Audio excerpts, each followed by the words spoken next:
NYPA, it's time to start the show, so search for the squad and listen out for the promo with the West Wild Spitter, spin his weather to a chokehold. Make it unfold, 5 o'clock. Who gives a damn of what your man to say? We spittin' live wireless, leave them shot with the gamma ray. Ain't no runner-up, cause it ain't the closest to candidate. I fly too deep and you draw like Japanese anime. It's just us and the rest, news off the hottest press. Kyle Holton, Philly West, reppin' with the legends, classic interview session, politics, sports segment, live phone, call up a question, it's the NYPA, 95 connection, real people, ain't no scripted cue call for direction, just team on the grind, time till it's all perfection, throw it past the satellite till you can catch reception, so touch ground with us, we kill challenges, and murder it for every number on your calendars, from west to the boogie down the Greyhound in this, we Google Spot, Anchor Podcast, pocket this.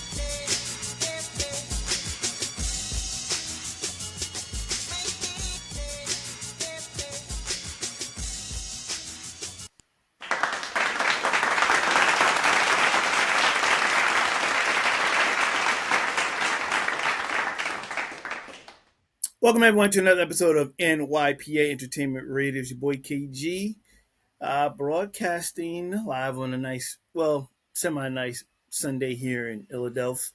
Thank you for joining me for this week's episode. As always, if you're watching on YouTube or anywhere else, press the subscribe button to get notifications of new episodes of NYPA Entertainment Radio.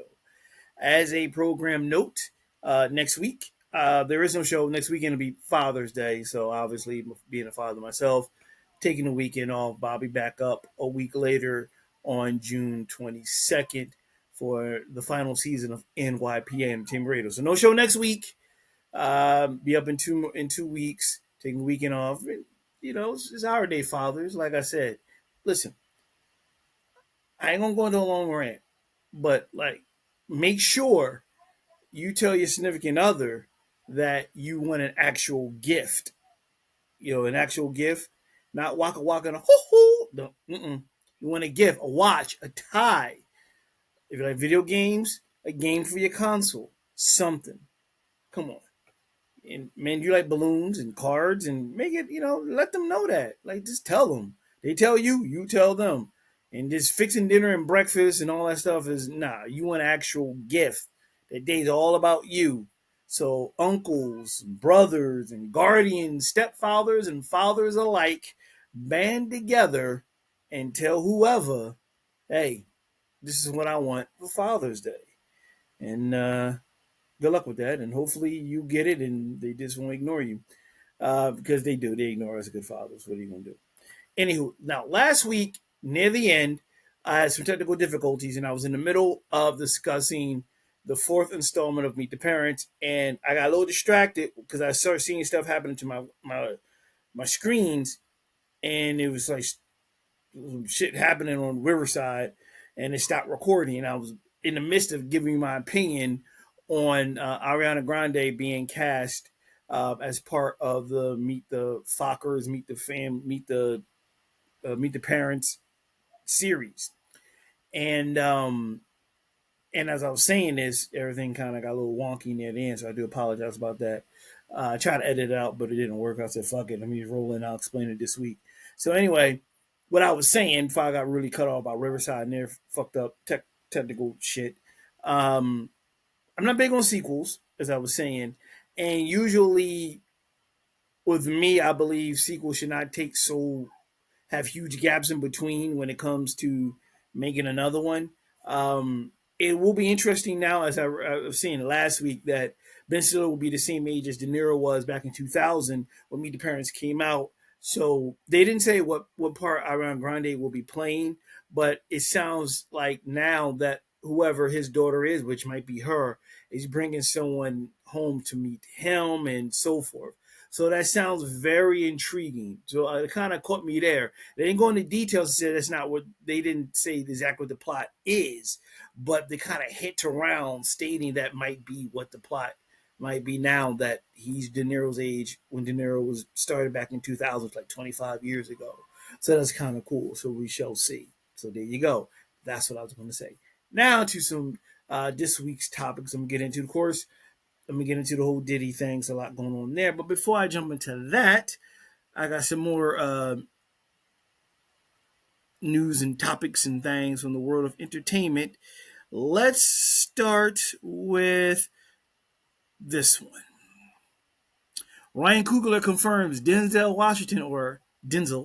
Washington, um, Black Panther 3 role. It looks like the third. It looks like the third time will be the charm for Ryan Coogler, and the man who he considers to be the greatest actor on the planet.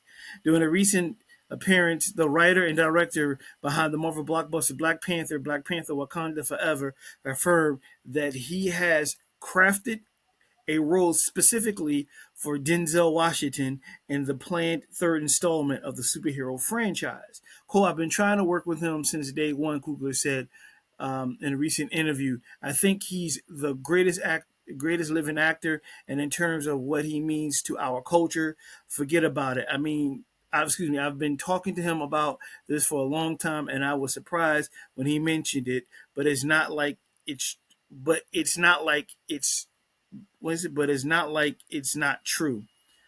Sometimes it's what people say. It's not me reading. It's kind of weird. Anyway, Kugler, who also cautioned that there's a lot of untrue information about his work floating around out there, was referring to Washington's surprise announcement last November that he'd be part of the cast of Black Panther 3. Quote: I don't know how many more films I'm going to make. Probably not that many. Washington, at the age of 70, said on Australia Today. I want to do things I haven't done. I played Othello at 22. I'm about to play Othello at 70 on Broadway. After that, I'm playing Hannibal. After that, I've been talking with Steve McQueen about a film. After that, Ryan Coogler's writing a part for me, the next Black Panther. After that, I'm going to do the film Othello, and after that, I'm going to do King Lear. After that, I'm going to retire. This is all true. That's a lot. The following month, the two-time Oscar winner said he wasn't supposed to have revealed his involvement in the highly anticipated project, which Marvel has yet to officially announce. I called Coogler the other day. I forgot what it was about. No, I called him to apologize. Washington said in the interview. That's right. I called him and I said, "I'm so sorry, man." He's like, "No, man, it's all good." I FaceTimed, and right there next to him was his lady. They were editing. They were hanging out. The actor has a connection to the Black Panther franchise for reasons beyond Coogler appreciating for his work in films such as Malcolm X and Training Day. Washington shared a bond with Chadwick Boseman, who starred as the title character, aka T'Challa, in the original Black Panther before died of colon cancer in 2020 at 43. The year before he died, Boseman honored Washington while presenting him with the American Film Institute Life Achievement Award, and along the way explained that Washington has been a silent benefactor who has helped fund 9 theater students from Howard University, including Boseman, to attend summer program at Oxford. Um, that there's a lot to unpack in this one. It would have been really cool to have Denzel Washington play alongside Chadwick Boseman in any movie, number one, but the Black Panther movie in general. That'd have been awesome. It's crazy as it sounds. I didn't know Chadwick Boseman personally. He's another private person similar to Paul Rubens who was battling cancer. It did not say a word unless you was amongst his inner circle. No one knew that during certain films he was battling cancer. And it still gets me. He passed away at 43, and that's it's within my age range, and so many more years to go on this planet. Gone too soon. Um, it was just one of those things where it was like, damn, he had it, he's going for it, and he was that it factor. Not just a black actor or white, he's an actor. He was the next big thing, like breaking through. And although we still have his work, great work he's done in a short span of time, it's just it's saddened that like damn it ended so soon. I would have loved to see him and Washington work together. To say that Washington may be part of the third installment of Black Panther 3, that's dope. He is one of my favorite actors. Period. Doesn't matter what race, color, creed, him or her. I love Denzel Washington. I got a chance to meet him. It's a story for another time. But that's cool. Ryan Coogler, who is one of the best directors out there, and to have them come together, I think that'll be awesome. Um, it's just awesome, and hopefully it happens. And it sounds like because Denzel been talking about retirement for the past couple of years, excuse me, in interviews, and he want to do other things, but he had a litany of stuff that takes him probably to the age of 73. Because it was like I'm doing this, then I'm doing this, and he completed a film which might be the final film working with Spike Lee. Because Spike says might be the last time we're working together. It was From Highest to Lowest coming out in September. They did 5 films together, and Spike was like, I think this might be the last time I'm gonna work with him, because he probably already know that Jill's like, I'm ready to shut it down. I got a litany of this lined up, and then he'll probably step away from retiring. I can see him maybe doing what a Clint Eastwood does, go behind the scenes and do more directing. He might do more producing. He might do writing, and so forth. Denzel Washington should have more than 2 Oscars. Denzel Washington, in my opinion, should have 3 to 4 Oscars, maybe even 5, for roles he has played. Like he's just that damn good. Period. Doesn't matter. Again, I'm not talking about race, color, creed, him or her. It's a lot of couple of actors. No matter what race, color, creed, him or her, should have a lot of Oscars under their belts. It just so happens um, they have to be people of color that don't get the recognition.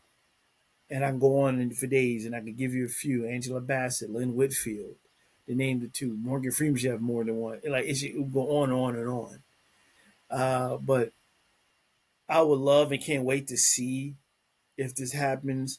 Denzel and Black Panther 3. I'll get it out, and we'll see. But that's dope. I mean, that I think having his name attached to it, and Ryan Coogler directing it, I think that'd be kind of cool. Seeing happen. And again, I just kind of wish Chadwick Boseman was around for that, for this, and see them together. Oh my gosh, it'll be just a passing a torch type thing, and that's been kind of cool. Somewhere in the multi universe, it happens. You know what I mean? All right, let's move on. What else I have for you? No, say that for that. Stay with another legend, Samuel Jackson. Samuel Jackson to star in Tulsa King spinoff Nola King as Tyler Sheridan universe expands. All right, let me see if I can pull this up. Can I get this? Yeah. All right, so Tulsa King is dope. I've seen like season 1, half of season 2, and it was Stallone. I'm a Stallone fan. It's dope. Anyway, production on season 3 of Tulsa King has been underway in Atlanta and Oklahoma for a couple of months. Jackson is expected to film his episode in July, with production and Nola King eyeing a February start, sources say. Erickson, who is showrunner on the current season of Tulsa King, in addition to duties as showrunner on Sheridan, Mayor of Kingstown, another dope show, serves as writer, executive producer, and showrunner of Nola King. Now, let me back up a little bit because I jumped ahead of everything. I scrolled down a little bit too much. Let me start over.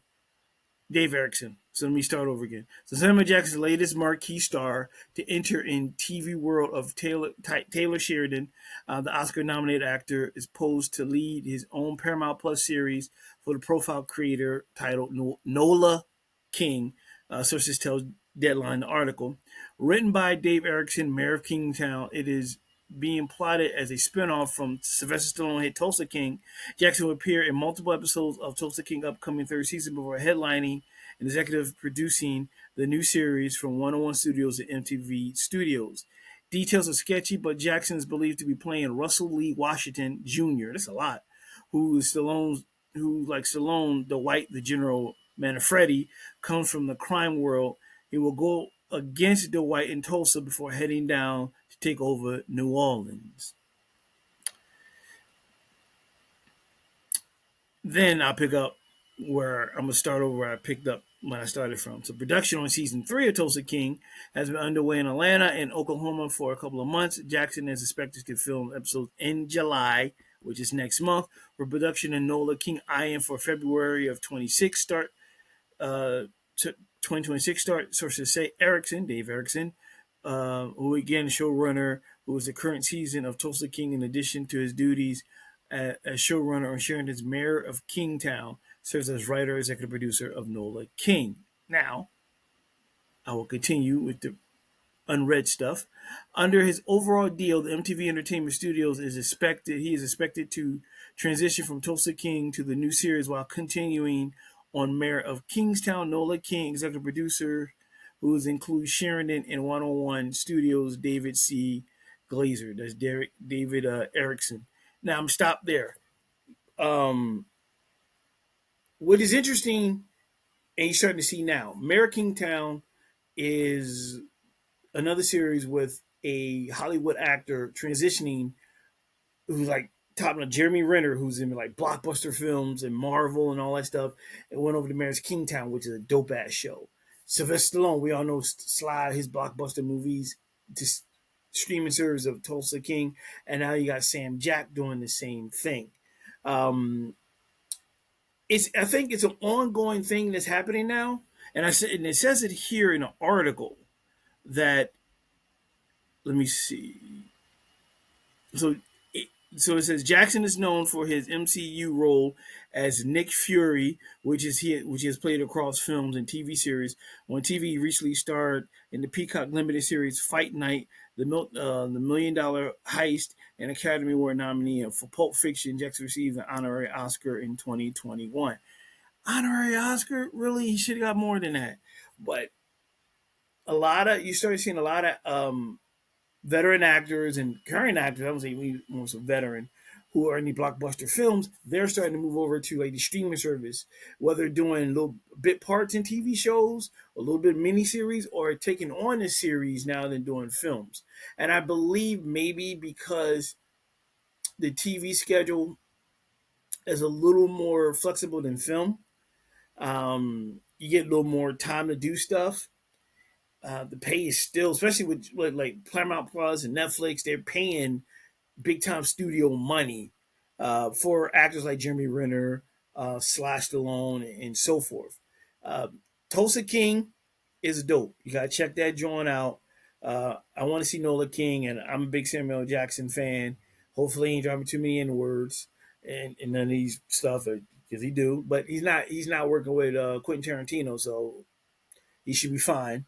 But I'm very curious to see Nola King and how that happens. Um, but definitely, you got Paramount Plus.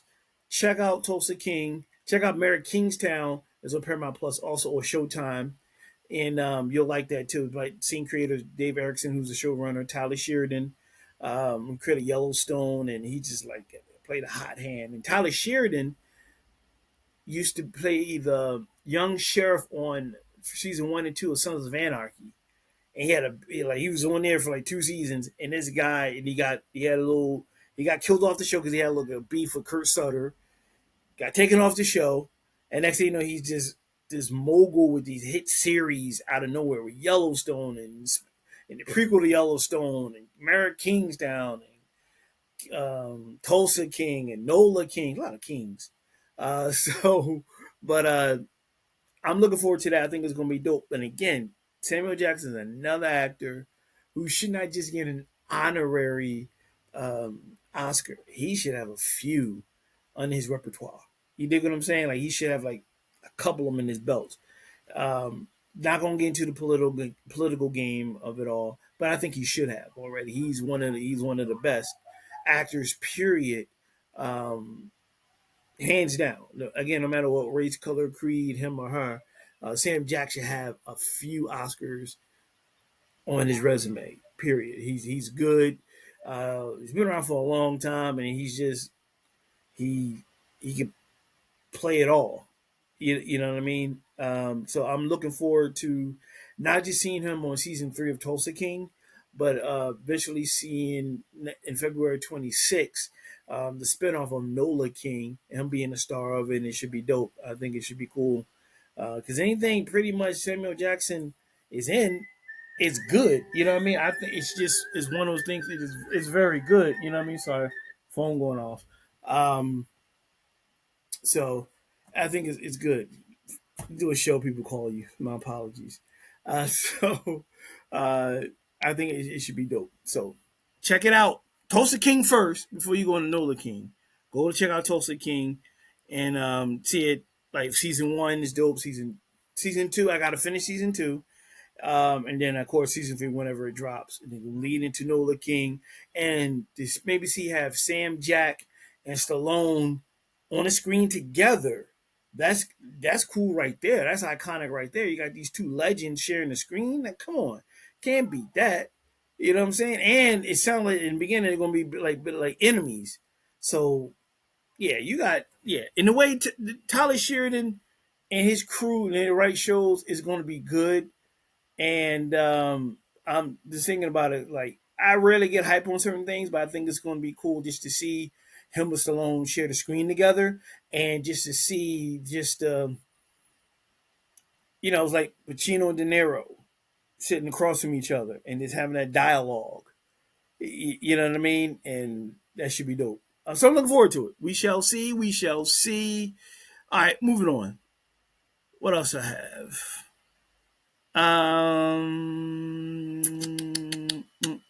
I got a few things. I got a lot of things. Let's start with Andre 3000. Andre 3000 gave an unplanned flute performance in Atlanta and then posted alongside Big Boy, sent Outkast fans into a frenzy.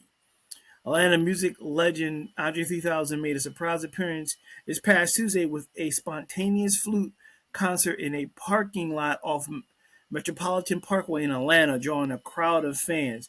The Atlanta native, known as one half of the hip hop duo Outkast, posed for photos with fans during the unannounced performance. He was later pictured with longtime collaborator Big Boy, marking a rare public reunion for the Grammy-winning pair. The sighting the sighting follows Outkast's recent induction into the Rock and Roll Hall of Fame, Music Hall of Fame, honoring their decades long influence on Southern hip hop and the global music scene. Images and videos from the moment quickly spread on social media, with many celebrating the duo's lasting connection and their shared ties to Atlanta's music history. Uh, Here's the thing. It's funny how people are shocked that they pose together. Andre 3000 and Big Boy are best friends in real life. We may not see it publicly, but they're best friends. So they're probably around each other more than you think they are. You know what I mean? And I love the fact that Andre went out there and he just got into a parking lot and he started playing the flute. And I'm so proud of this dude because he's doing something that to me is out of the box. He doesn't care what anyone says. He's doing what he loves. It's his passion. He's not rapping right now. He doesn't feel it in him. He wants to play the flute. He wants to be instrumental, and that's cool. And for them to go into the Hall of Fame, that's dope. And a lot of people, oh my God, I can't believe they take a picture together.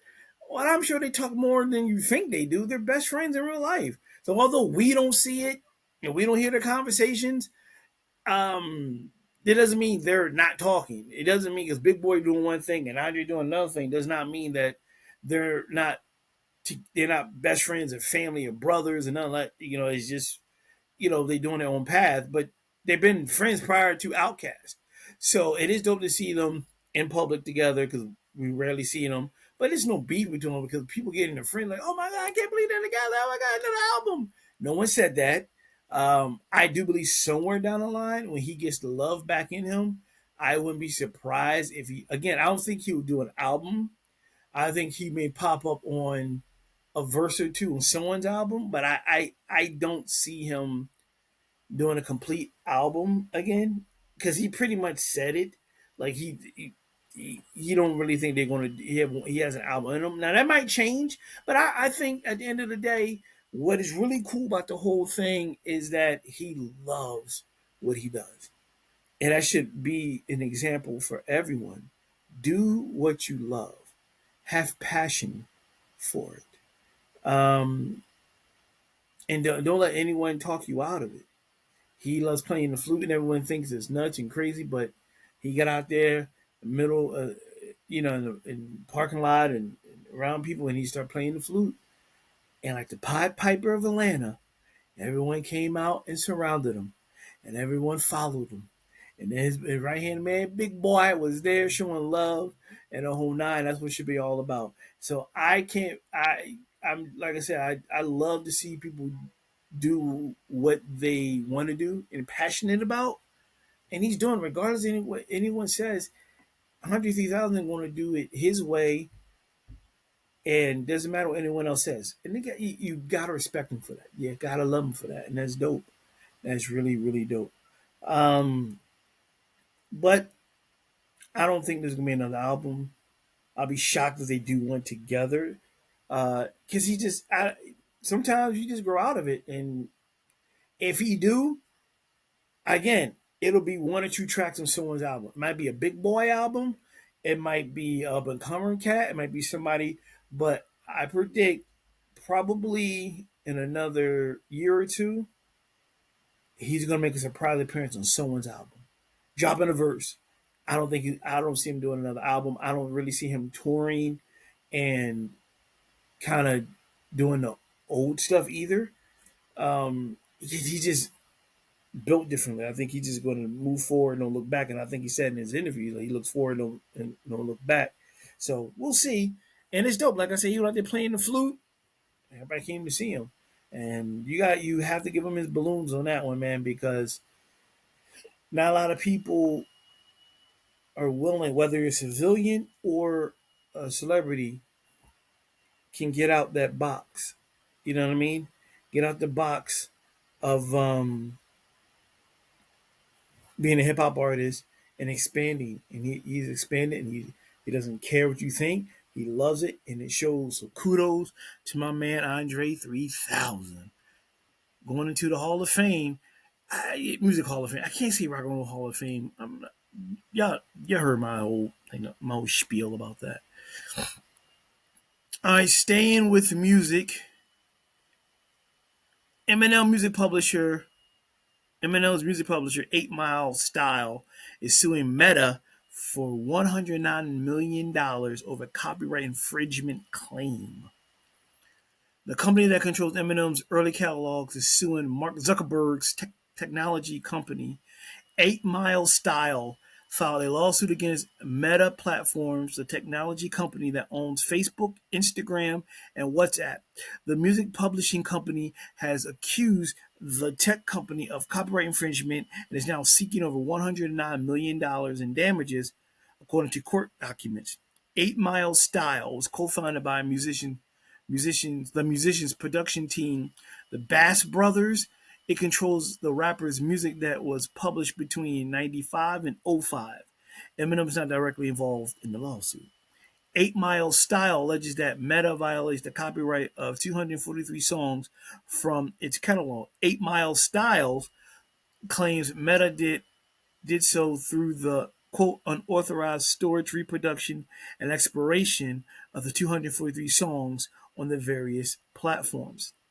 The claim cites the various applications' different features, including original, audio, and real remix, as a means to quote to allow and encourage its users to steal 8 Mile Styles music to use in their content without proper attribution or license. The suit also claims that the songs have been used in millions of videos and streamed billions of times. In a statement, a Meta spokesperson said Meta has licenses with thousands of partners around the world and an extensive global licensing program for music on its platforms. Meta has been negotiating in good faith with 8 Mile Styles, but rather than continue those discussions, 8 Mile Styles chose to sue. 8 Mile Styles also claims there is a diminished value of the copyrights by defendants, theft of them, lost profits, and defendants' profits. attributable to the infringement. The company is seeking monetary damages and asks for the maximum statutory damages. The Grammy winners company requested $150,000 for each of the 243 songs being on Meta's Instagram, WhatsApp, and Facebook, reaching a total of $109,000,000, $350,000 in damages. Is that right? Yeah. All right. 8 Mile Style also requested a jury trial. The suit claims the Oscar winner's songs are some of the most valuable in the world, and 8 Mile Style is very protective of these iconic songs. The court documents allege that Meta pursued the acquisition of Audium Incorporated licenses, but 8 Mile Style said it did not permit access to Audium, a digital royalty collection and payment engine. The suit states that although some songs were removed after 8 Mile Style's earlier complaints, Meta allegedly reproduced and stored unauthorized unlicensed copies. Wow. Now say 8 Mile Style's fast, 5 times fast. It don't sound. It must sound. It must sound. It must sound. Okay. Um, a lot of the copyright infringement thing is a big deal. Hence, me not really doing the music playlist anymore. They really tight, tight on it. Again, there's meta side, there's 8 by style sides, and everywhere in the middle somewhere is the truth.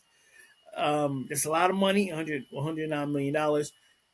What I think in this situation here, what Meta will have to do, like I always say, if you have the contract or you have the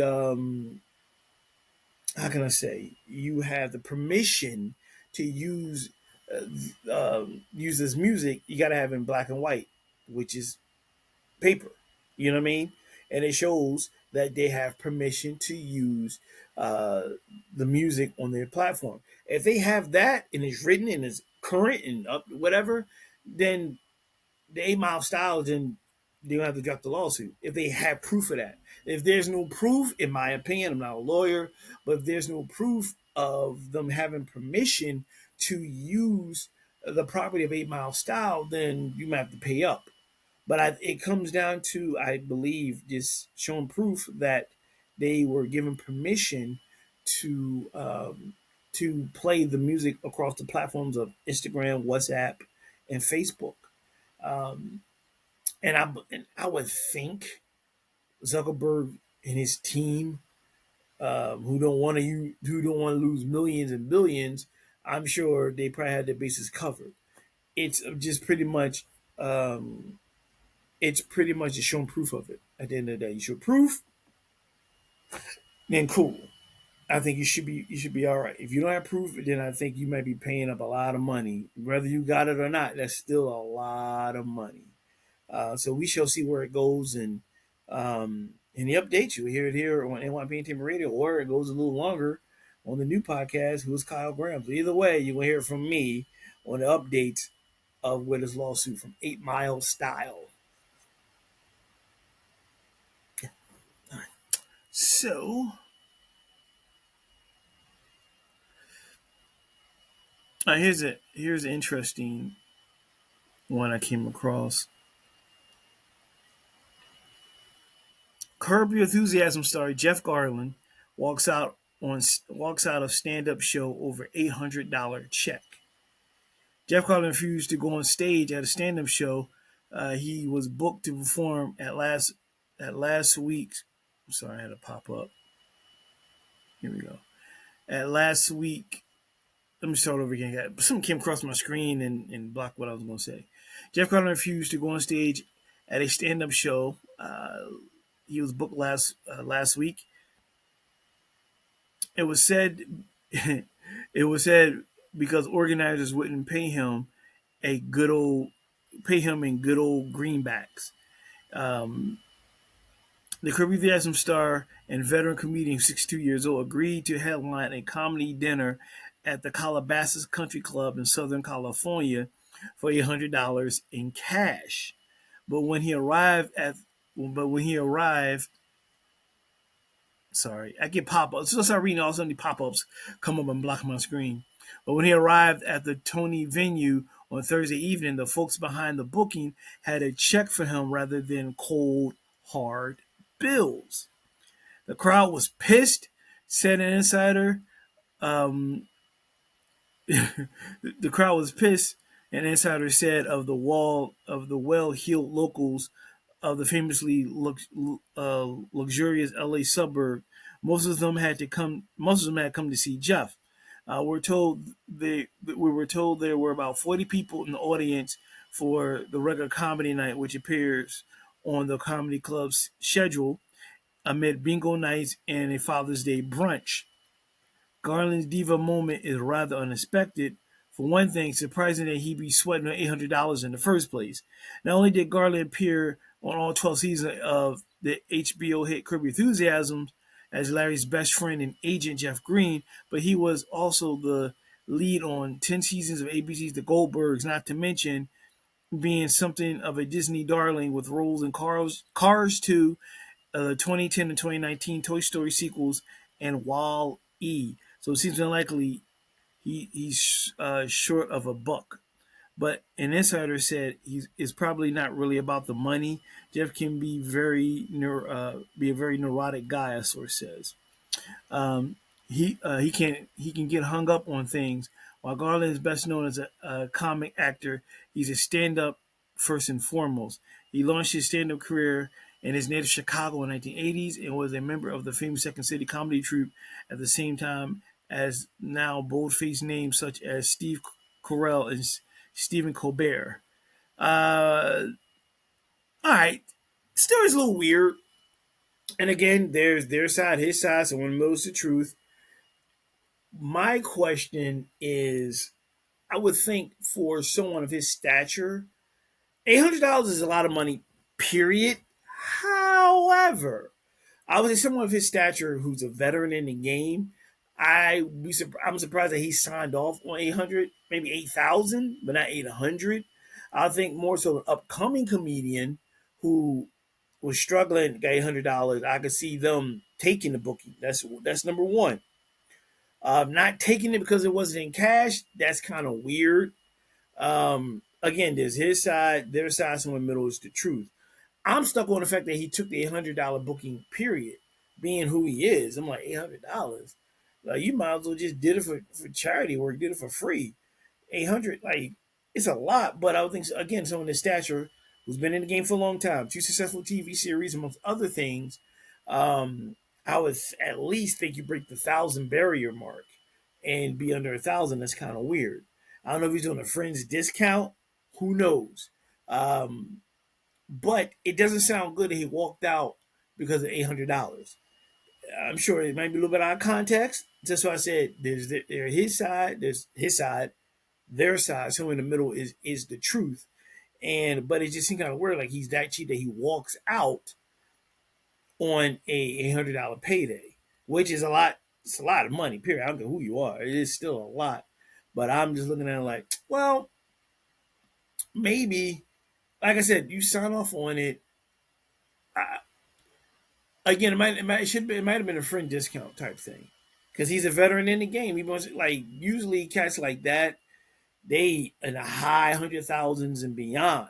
So I'm surprised he took something that low, but I'm sure there's a story behind it that maybe one day we will hear. I'm just a little surprised. Number one, that he took it. Number two, he did take it. Why did he walk out? If he wanted cash, that's weird. Um, and have to take their check, which means, like, if you don't want to take their check, they must be known for bouncing shit left and right. So I don't know. I'm sure there's more to it. Um, it just seemed kind of vague and some stuff kind of left out of it. So hopefully, time goes on, it'll come up and come out what really happened, why he signed off on doing $800, and if he really walked out or not, and why he walked out, and so forth. But I just found it kind of weird from the beginning that he accepted the offer, all the way to the fact that he allegedly walked out because it wasn't in cash form. That's weird, very weird. All right, let me see here. Um, Thought I had more than that. On I do. Here it is. Let me give a Lil Wayne, then I'm gonna close it out with some Diddy. Lil Wayne announces the tour of the Carter Six. Okay, right? Yeah. This past Friday, June 6th, Lil Wayne is releasing his new album, The Carter Six, and he's now announced a tour to support it. The tour will also serve as a celebration of all the rappers of all the rappers Carter albums. Uh, see his See his tour dates featuring support from Tyga, Belly Gang Cushington. I actually kind of like that name. Belly Gang Cushington. It's kind of a cool name. No Cap and Hot Boys. Lil Wayne's tour technically began this Friday with his marquee show at New York City Madison Square Garden to celebrate the release of the Carter Six. He'll restart things at the end of July and stay on the road until the beginning of October. You may hear Mr. Softy in the background. It's that time of year here in Philly and probably everywhere. It's June, but it's raining. But anyway, don't get me started, Mr.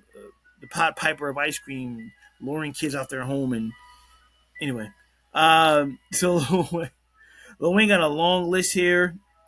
He's gonna be everywhere. But what I noticed not on this list is Philadelphia. I see everything around Philly. I don't see Philly. Interesting. Interesting. Interesting. Yeah, interesting. Um, so if you're in the tri-state area of New Jersey, Delaware, Philadelphia, the closest thing will be at Atlantic City, um, coming up in August. That's the closest one. Like if you're in this area, it will be Atlantic City. That's it. He's not coming into Philadelphia, so he'll be at Atlantic City Boardwalk Hall on October 2nd. Anything else will be all crisscross around the damn country. But it's the closest here if you're in the area of Philadelphia and so forth. Which I think like his tour, Lil Wayne tour, because Wayne has a huge following. It's going to be I believe is going to be one of the top tours of the year. I don't think it's gonna break the Kendrick Lamar SZA Bank. I don't think it will. It'd be up there. But Lil Wayne's he's a hustler, dude. He get out there, promotes. He puts on a good show, and he has a huge following of fans. So, like I said, if you're in the area, tri-state area of here, of Philadelphia and Jersey, Delaware, go to Atlantic City October 2nd. They should be, if not yet, will be promoting it in Atlantic City, Boardwalk Hall for Lil Wayne's concert. And then after that, you're gonna have to try to just look at a map and try to follow him and go somewhere. But that's the closest he's gonna come in this area. Well, it should be dope. I'm not a big Wayne fan. I like some of his songs. I'm not like a diehard fan. It took a while for me to get into him, but certain songs I do like. I kind of do like certain verses on certain other people's songs. So yeah, I'm not a huge fan, but I kind of respect him and dig his work a little bit. You know what I mean? Like certain things he do say is kind of clever, and he's been in the game for a long time, so you cannot deny that at all. So go check it out if you're in the area or beyond. Lil Wayne should be coming to a town near you. Go to his website and find out the schedule. All right, now it's the Diddy time of the show because the trial is going on. A lot of things are happening. It's too many articles for me to really get into, so I picked out two in particular that I thought was worth discussing on this week's episode of NYP Entertainment Radio. One in particular that was interesting was woman tossed from courtroom after screaming at Diddy. What she said stunned the room. Yeah. A heckler was removed from the courtroom after disrupting proceedings at Sean Diddy Combs' trial on Tuesday, June 3rd. Combs' federal sex trafficking trial was entered its fourth week in a Southern District of New York courtroom in downtown Manhattan. The heckler, a woman, yelled, "Diddy!" and several profanities before Judge Aaron Samar. I'm mess up the person's name as always. Sabranaman ordered her removed from the courtroom. Quote, "These mother effers are laughing at you," the woman yelled at Combs. She then said, you're laughing at a black man's legacy and pull your gun out, ninja. I dare you." It says ninja. We knew what she meant. She might have said the actual word, but the article put ninja. During the ordeal, Combs just sat in his chair. The outburst slightly delayed proceedings before Edie Garcia, a former security worker at the Intercontinental Hotel in Los Angeles, took the stand. Combs is charged with sex trafficking, racketeering, and transportation to engage in prostitution. The Bad Boy Records founder has pleaded not guilty. You're gonna get all types of stuff. You're gonna get all types of things happening, people screaming, cursing, whatever.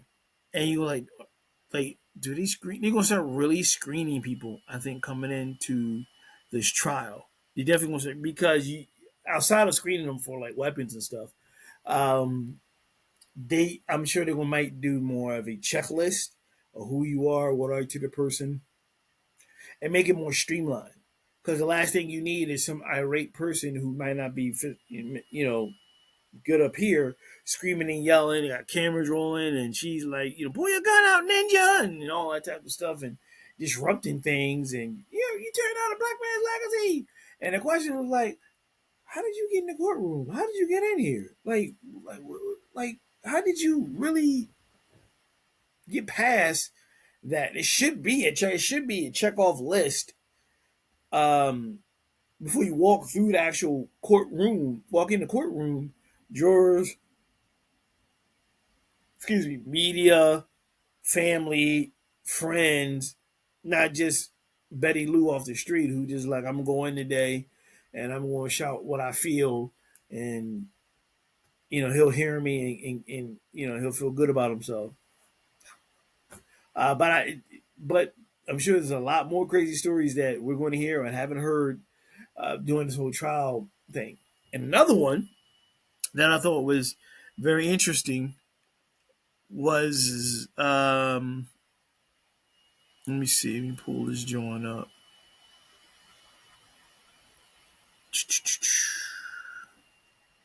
Actually, let me see. I just had it. I think I just let me get it back up here. All right, here it is. This one is interesting. So it says Sean Diddy Combs says he looks like a koala in courtroom sketches. So before, sorry, I had to pop up. For the jury, Before the jury in Sean Diddy Combs' sex trafficking trial returned from lunch break on Thursday, the gray-bearded hip-hop mogul turned to face courtroom sketch artist Jane Rosenberg in the first row to make an unusual request. Quote, soften me up a bit. You're making me look like a koala bear, Combs said, according to Rosenberg. Combs, 55, has pleaded not guilty to 5 criminal counts of racketeering, conspiracy, and sex trafficking. During the 4 weeks of his trial, he has worn sweaters and sported graying hair and a goatee. Rosenberg, as well-known sketch artist, has been documenting the proceedings for Reuters in Manhattan's federal court, where photographers and videos recording are prohibited. Let me get this here. Combs also known throughout his career as Puff Daddy, and P. Diddy is not the first high-profile defendant to remark on Rosenberg's depiction of them. Earlier this year, Rudy Giuliani told Rosenberg she had made him look like his dog. The former New York City mayor was in court in a civil case stemming from his false accusations that 2 election workers helped steal the 2020 U.S. presidential election for Democratic Joe Biden. And in 2023, Donald Trump Jr. had a blunt request for Rosenberg during a civil fraud trial over his family's real estate business. Make me look sexy. That's what he said to Rosenberg. He said to her, make me look sexy. Combs could face life in prison if convicted on all accounts in the trial. He has nonetheless demonstrated good spirits during some breaks in the trial, often making a heart gesture with his hands to his families seated in the front row. But his behavior in court drew a rebuke on Thursday by U.S. District Judge Aaron Sumerian. The judge said he had noticed Combs nodding in the jury's direction during his lawyer's cross-examination of a witness. Sumerian said that was unacceptable and threatened to kick Combs out of the courtroom if he sought to interact with the jury again.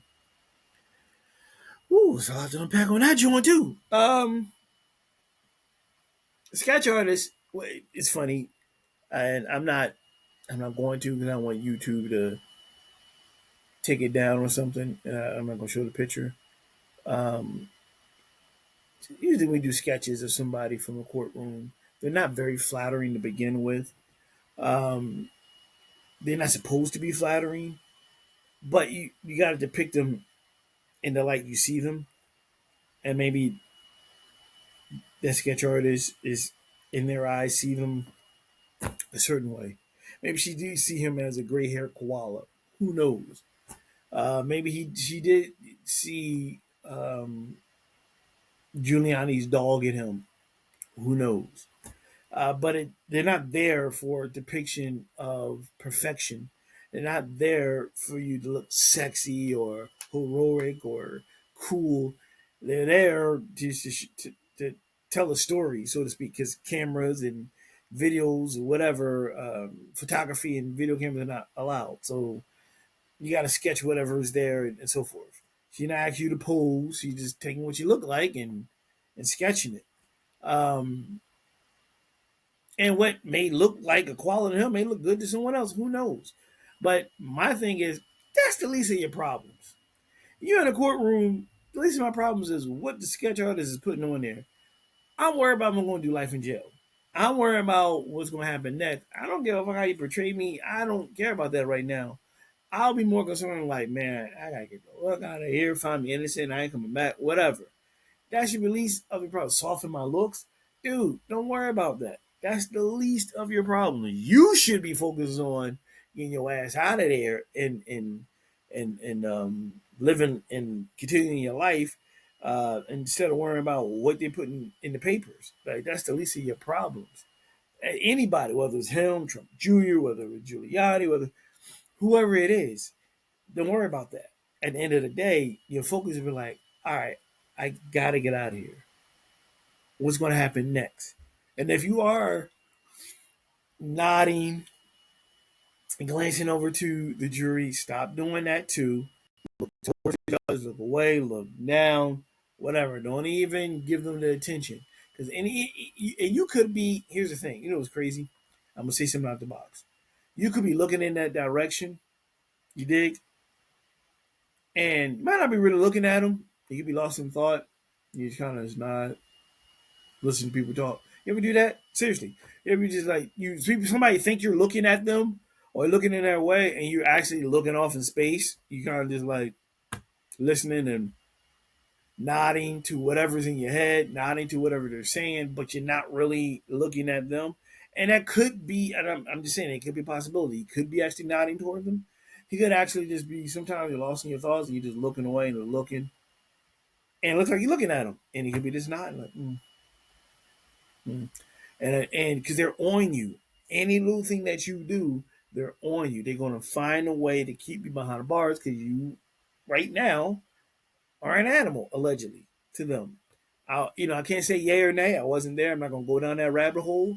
But right now, it's one of those things where anything you do, you scratch, you scratch your hair.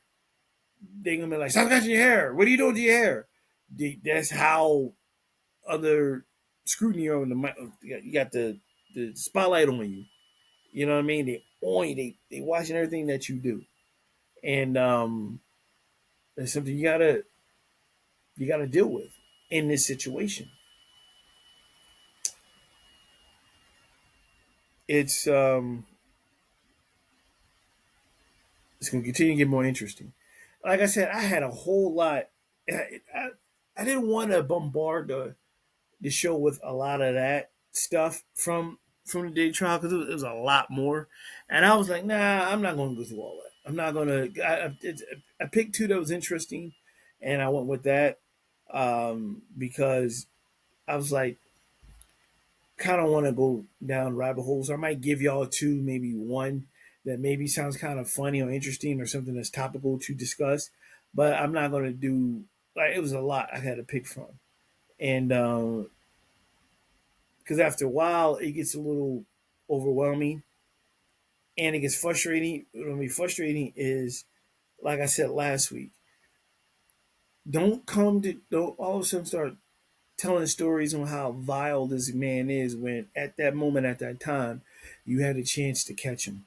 So I don't want to hear that shit. I have no sympathy for you because you had a chance to catch him in the beginning before he became this monster. You had him. You had him. You had him. You had him.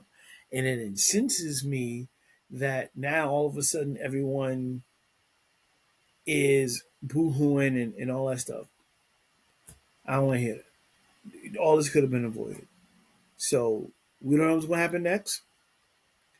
We shall see what happens next. But I didn't want to bombard the show with it because it's just a little too much. I just picked the two that's most interesting to present it on the show. So we'll see. Before I get out of here, like I said, there's no show next week, Father's Day weekend, as I drop this on June 8th on a Sunday. I will eventually, when I get more comfortable with Riverside and the camera, do the actual live version in real time, like I used to do it on Blog Talk. But I ain't there yet. I will. Still adjusting camera and so forth. But like I said, there's no show next week. I'll be back up in 2 weeks. Remember, Father's Day is June 15th. And folks, gentlemen, like I said, it's the last thing you hear from me from this week. I hope you guys have a great one, wonderful Father's Day.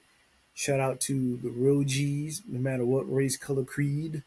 Step up, whether you are a guardian, stepfather, godfather, uncle, brother, nephew, um, boyfriend, whatever.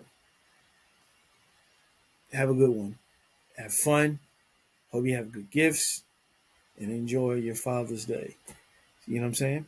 And get at me on social media on Facebook, Kyle L. Graham, Instagram at NYPAENT Radio, and of course Spotify and YouTube and other platforms to come. Ladies and gentlemen, boys and girls, I'm gonna wrap things up here. Whatever you're going through, stay within the higher power. Believe in the higher power, whatever higher power that will be in, and you'll get through it one day at a time. Just be mindful of that. I will be expanding eventually longer, maybe doing an hour and a half to 2 hour shows soon sometime this during the summer to expand. So yeah, that's definitely come down the turnpike in terms of this show going into the new show. So ladies and gentlemen, boys and girls, thank you so much. Have a great week. Be safe. Have a wonderful Father's Day next week. And I'll see you in 2 weeks on June 22nd, Lord willing, right here on the final episode of NYP Entertainment Radio. Now will be the time I wish I could play the outro, but I can't. So you can hear some cheering. The camera, you'll see the logo. Wait till the cheering's done before you log off. Yeah, just do that for me. So see you next week. NYP Entertainment Radio.